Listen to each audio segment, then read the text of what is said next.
Hello, everyone, and welcome to the Ignorant Intellectual on Media.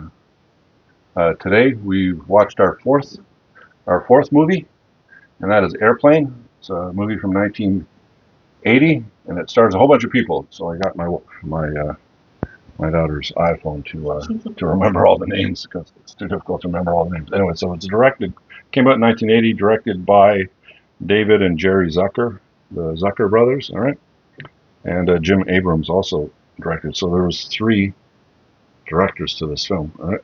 And it stars Robert Hayes, Julie Haggerty, Leslie Nielsen. This is the role that Leslie Nielsen made himself famous, and it's what prompted the Naked Gun series of films that he ended up doing later.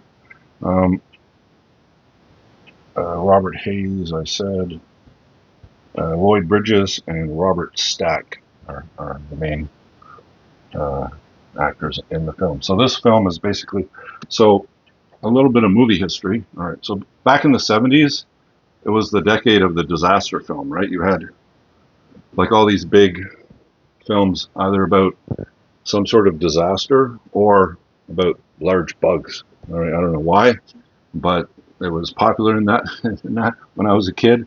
So you had things like the Towering Inferno about the huge skyscraper that caught on fire and everybody's caught inside.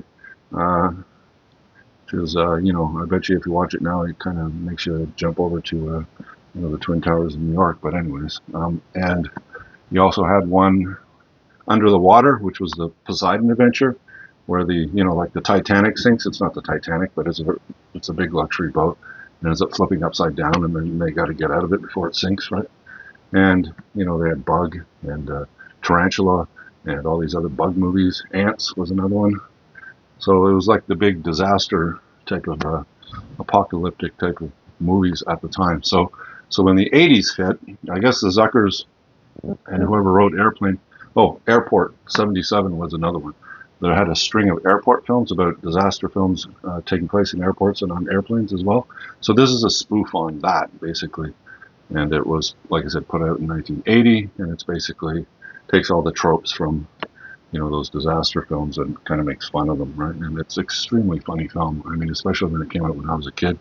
So I was like maybe 14 at the time. And I saw it in the theaters and I laughed my butt off. So especially the autopilot, the autopilot one. Auto. Yeah, the autopilot where Auto name. yeah he ends up losing air and then they got to blow him back up. That for a 14-year-old, it's pretty hilarious. Anyway, so I watched it with my daughter. That probably is the funniest part, but also, the Leslie Nielsen where Shirley, you're jesting. He goes, no, I'm not jesting, and stop calling me Shirley or whatever whatever the line was. He always says, stop calling me Shirley, which was quite comic at the time. But the whole film is quite funny. Like the guy's committing suicide when the main male character Robert Hayes talks about his relationship with the stewardess or whatever, right? It was quite funny overall, and I think it deserves to be on the top 100. But comedies never get the respect that dramas and other genres of films get. So it's surprising that there's the first three out of the four first films are comedies. Okay, so what do you think? I think that all the directors just got high one night and just started directing this film. That's literally it. The whole movie feels like a fever dream. Is that what you'd call it? But yeah, I think it's really funny whenever that guy told his story about his love life and everyone just kept wanting to kill themselves because stop talking, he just kept going and going.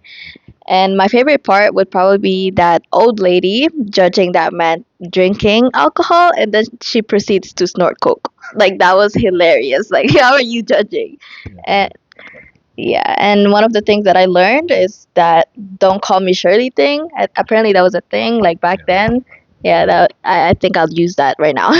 So yeah, it's an amazing movie. And I don't know, actually, I don't know if that film could be made today with all the sensitivities of everybody, because there's sections in it where the stewardess goes up to the two black gentlemen and asks if they want to have fish or chicken for dinner. And then they speak jive, it was called at the time. and it's hard to understand. So then this older white lady comes in, starts translating. I don't know. It seems kind of racist for nowadays, and but I think it was racist. no, you don't think? I feel like she was just one of them, part of the gang. Yeah. Yeah. Okay. I don't know. It's like all this appropriating other people's culture. You know what I mean? It's like No, nowadays anyways. that would still pass. Yeah. Okay. All right. But that's something I notice whenever I watch films, older films. I notice like how everybody behaves today, and go, I wonder if that film could actually be made now. You know what I mean? I mean, like the 2000s probably were famous for the American Pie films, and they're they're pretty. Oh, you haven't watched American Pie films? Oh, okay. So there's a genre of film. Anyways, it's not part of this video, but they're quite funny, but they're extremely gross. So, but they're not racist. Let's put it that way.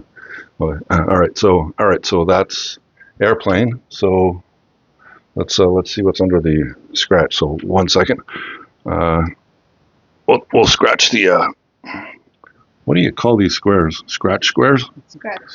Okay, we'll call it a scratch square. So let's scratch the next one. Ready? Airplane, go. I bet bet you you it's there's gonna an be an airplane. Wow, I didn't expect that one. Oh wow, that's so ingenious. The only ingenious one so far is this 6 o'clock one. I always thought Yeah, that I one was like that one. That That kind took of us a little brain work to figure it out, right? So set my expectations high for the rest of them. well, that does kind of remind you at the beginning where they play off Jaws. Remember, they played off Jaws with the airplane going through the clouds. Oh Dun, yeah, dun, dun, dun. That was the opening scene. that was a good scene. That was classic. All right. So that's Airplane number 96. Up next is The Truman Show, the Jim Carrey film where his life is basically a TV show. All right. So we'll watch that one next, and then we'll review it. You have a great day, and I'll talk to you in the next film. Bye for now. You want to say bye? Bye. Bye.